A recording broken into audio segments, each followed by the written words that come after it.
En attendant, je vais vous parler de Newmont. Newmont Corporation, c'est une entreprise américaine qui est basée à Denver, dans le Colorado. C'est mon ami, bien plus encore. Alors, ça a fusionné avec Goldcorp en 2019. Il y a eu l'acquisition en 2023 de Newcrest, qui donc fait de Newmont le numéro 1 incontesté et incontestable de l'industrie minière aurifère. L'entreprise a été créée en 1916, donc c'est une entreprise qui est ancienne. Elle est cotée au New York Stock Exchange, elle est aussi cotée à la bourse de Toronto, et particularité, c'est une entreprise qui fait partie du SP500. Le ticker c'est NEM, donc c'est quand même plutôt facile à retenir.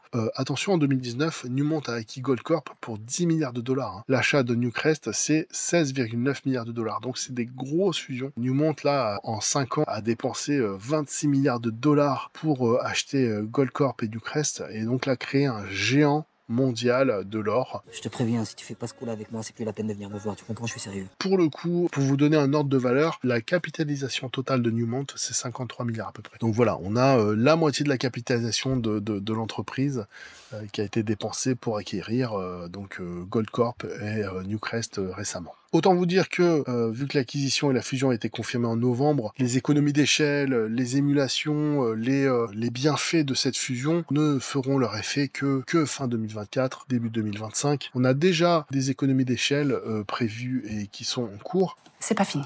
Il faut pas aller plus vite que la musique, Des acquisitions comme ça d'entreprises aussi grosses, ça met du temps et puis ça crée de l'endettement, donc c'est important. Il faut avoir les reins solides. Heureusement, en plus d'avoir les reins solides, on a un cours de l'or qui soutient Newmont et donc du coup qui permet de mitiger cette dette. Et on va voir que grâce à des cours de l'or qui sont hauts, on a une entreprise qui commence déjà à rembourser sa dette. Alors, Newmont, c'est un cours actuellement qui est à 45,76 $. C'est un tout petit peu cher. Quelle banane! Franchement, sauf si on a vraiment de perspectives sur le cours de l'or très très bullish, Sur ma vie, hein. c'est un tout petit peu cher. Il aurait mieux valu acheter il y a quelques mois quand c'était beaucoup plus bas. La valeur a pris 30% en 6 mois, donc c'est pas anodin. On a eu vraiment un beau rallye.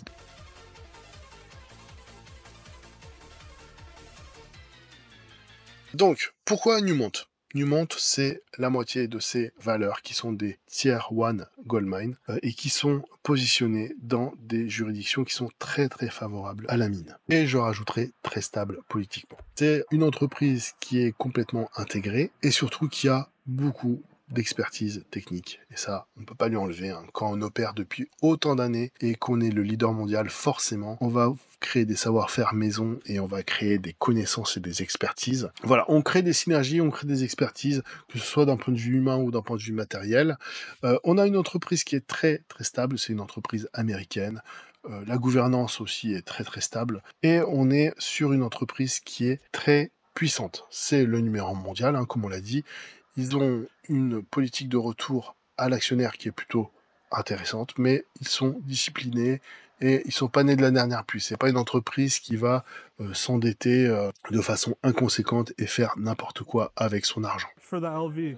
LV, How much? 15,000. Oh. 100% leather. Bon, après il y a la partie ESG, vous savez que c'est pas quelque chose qui m'intéresse beaucoup. Voilà, c'est toujours bien d'en parler. Donc on a des réserves quand même qui sont énorme. 128 millions d'os de réserves en or, 155 millions d'os de ressources, 14 millions de réserves et 26 millions de ressources en cuivre. Donc c'est assez impressionnant en termes de ressources globales. Si on prend les ressources globales en or que l'entreprise détient, on dépasse la capitalisation de façon très très importante.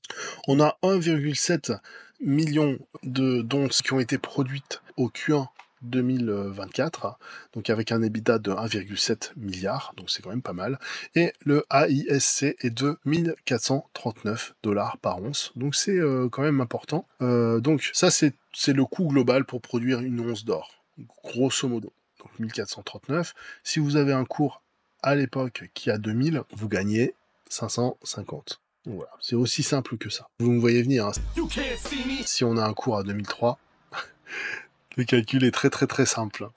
Alors, important, les mines. Les mines de Newmont sont positionnées dans des pays qui sont très stables politiquement, très peu exposés à l'Asie. Les seules exploitations qu'on a sont au Ghana, qui est un pays quand même plutôt stable, et anglophone d'ailleurs. Australie, Nouvelle-Guinée, Amérique latine, République dominicaine, Mexique, Amérique-Canada. Voilà, on est vraiment sur des projets qui sont ultra stables, sur des pays qui sont favorables en termes de risque. On est vraiment sur une entreprise qui présente un risque faible. Si vous aviez une entreprise qui était 100% ou 80% déployée en Afrique, avec une partie à 20% en Asie centrale, vous pourriez vous dire, oula, d'un point de vue géopolitique, j'ai pas envie de payer un premium.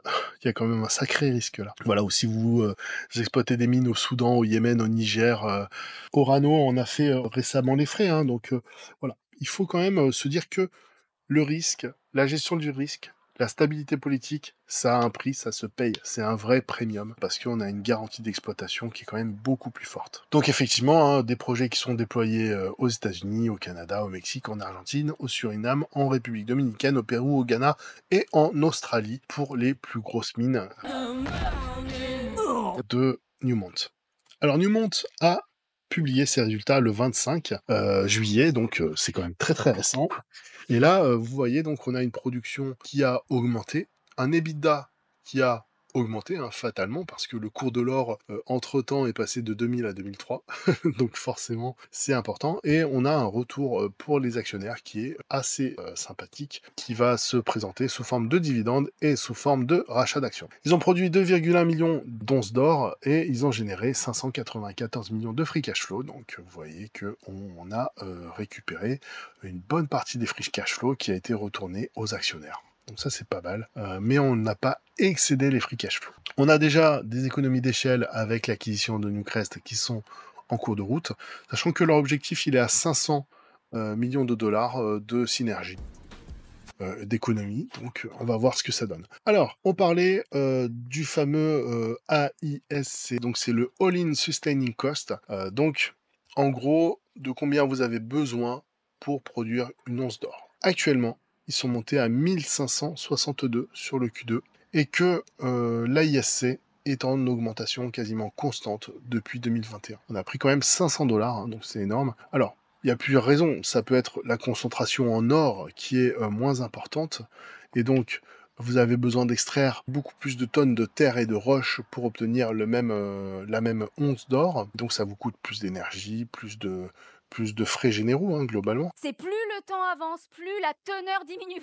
Pour produire cet or. Vous avez aussi, bien sûr, les synergies entre Newcrest et Newmont qui tardent à venir, hein, donc voilà, on a toujours ces fameuses synergies qui ne se matérialisent pas dans la ISC, ou en tout cas de façon très marginale. Mais le cours de l'or est assez magique, hein, parce que vous voyez, même avec une augmentation de la ISC, vous avez une augmentation de l'EBITDA qui est énorme, parce que quand pendant plusieurs quarters vous êtes fixé sur 2000 et que d'un coup vous passez à 2003, et ben forcément votre marge, boum, elle prend 300 d'un coup facile, sans rien faire, vu que le cours est simplement corrélé à la demande. Alors bien sûr, le cours peut baisser, hein, on l'a vu là en 2022, mais il reste stable, et on l'a vu aussi depuis 20 ans, le cours de l'or est en constante augmentation. Alors, Newmont a annoncé ses résultats. On a une prépublication le 24 juillet. Et donc, on a eu des résultats avec un chiffre d'affaires de 4 milliards de dollars, 4,4 milliards de dollars pour être précis. Et l'année d'avant, on avait eu un chiffre d'affaires de 2,6 milliards de dollars. Donc, c'est quand même très, très important, cette différence. Il faut quand même noter que en juin 2023, l'entreprise Newmont n'avait pas encore acheté l'entreprise Newcrest. Et donc forcément, cette augmentation de chiffre d'affaires n'est pas juste une augmentation de performance, elle est aussi une augmentation grâce à l'intégration de Newcrest. Par contre, le bénéfice net, lui, est vraiment conséquent. Il a augmenté énormément, il est passé à 853 millions de dollars contre 155 millions de dollars. On a un effet volume grâce à l'acquisition de Newcrest, et on a un effet sur les l'EBITDA directement grâce au cours de l'US dollar. Donc là, on est sur une concordance de facteurs. Vous êtes nul? Ah ouais, je vous arrête 9 tout de fois suite. 8? Non, je suis nul. Qui est vraiment très favorable à l'entreprise Newmont. Et effectivement, ça se voit dans les bénéfices par action, hein. Le résultat de base par action s'est élevé à 74 US dollars contre 19 dollars il y a un an. Alors, ils ont changé les tableaux sur Zone Bourse. C'est devenu beaucoup plus chiant à lire, mais on va s'adapter, hein, parce que Zone Bourse, c'est vraiment top en termes d'informations boursières et on a encore plus d'informations qu'avant. Le tout est de trouver ces petits et c'est quand même assez difficile. Bon, bref, on a un PER qui va en 2024 être quand même beaucoup plus important. Hein. On a 52 milliards de capitalisation, donc c'est quand même pas rien. Par contre, la capitalisation sur chiffre d'affaires est en train de baisser, avec l'augmentation du chiffre d'affaires très très importante pour Newmont. Alors, qu'est-ce qui s'est passé avant-hier ? Toutes les minières aurifères ont pris entre 4 et 1% dans la tête, hein, ça a été un peu le tarif.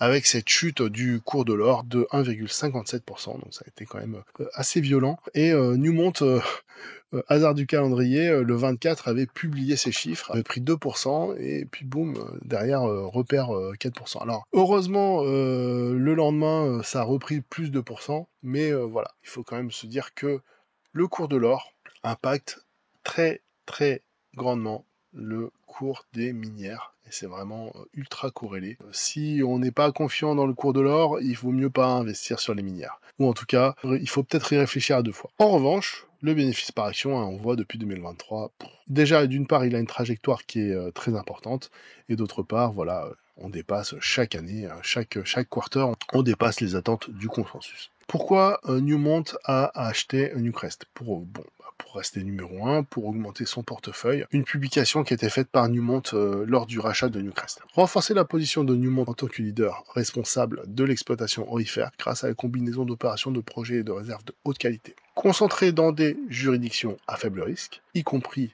10 opérations de niveau 1 pour soutenir des décennies de production aurifère et de cuivre qui soient sûres et rentables et responsables. Créer des synergies annuelles avant impôt de 500 millions de dollars qui seront atteintes au cours des 24 premiers mois. Donc là, on a acquis Newcrest en 2023, novembre 2023. Donc novembre 2025, on devrait avoir atteint un gain de 2 milliards de dollars sur la trésorerie, grâce à l'optimisation du portefeuille en cours sur les 2 premières années du rachat de Newcrest. Et l'objectif est de maintenir une allocation équilibrée des capitaux de Newmont, un taux de distribution de dividendes intéressant. Newmont a versé 5 milliards de dollars de dividendes depuis la transaction Goldcorp en 2019, et donc elle démontre un engagement envers ses actionnaires. L'entreprise, en plus des synergies qui s'opèrent entre Newcrest et Newmont, va capitaliser sur des experts, des équipes qui sont très expérimentées. Et donc ça, c'est très important dans l'industrie minière, notamment en matière de sécurité. On sait que la sécurité dans les mines, c'est ultra important. Et après, on a le côté ESG